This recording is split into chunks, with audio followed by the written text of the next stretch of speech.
இன்னைக்கு நம்ம எங்கே கிளம்பிட்டோம்னா, உத்தரசமங்க தாங்க போறோம். இங்க சிவன் கோயிலும், நடராஜ கோயிலும் ரொம்ப ஃபேமஸுங்க.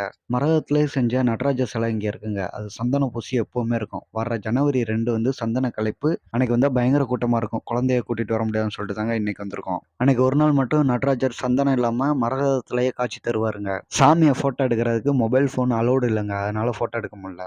ஜனவரி 3 ஆருத்ரா தரிசனம் நடக்குங்க. ரொம்ப சிறப்பா நடக்கும். இந்த கோயில் ரொம்ப பழமையான கோயில். இந்த மரம் வந்து 3000 வருஷத்துக்கு முன்னாடி உள்ளது. கண்டிப்பா நான் ஜனவரி 2, 3 நான் மட்டும் வந்து ஃபுல் வீடியோ எப்படி இங்க தரிசனம் நடக்குதுங்கிறத நான் வீடியோ எடுத்து அப்லோடு பண்றேங்க. கோயில் வந்து ராமநாதபுரம் மாவட்டம். உத்தரசமங்கைக்கு வந்து ஒரு 1/2 மணி நேரத்துக்கு ஒருக்கா பஸ் இருக்குங்க. ஆருத்ரா தரிசனம் அன்னைக்குமே சிறப்பு வண்டி நெறைய ஓடுங்க. கோயில் பாருங்களேன் எவ்வளோ அழகா இருக்குன்னு. இப்பல்லாம் எல்லாத்துக்கும் மிஷின் இருக்கு. அப்பல்லாம் யோசித்து பாருங்க.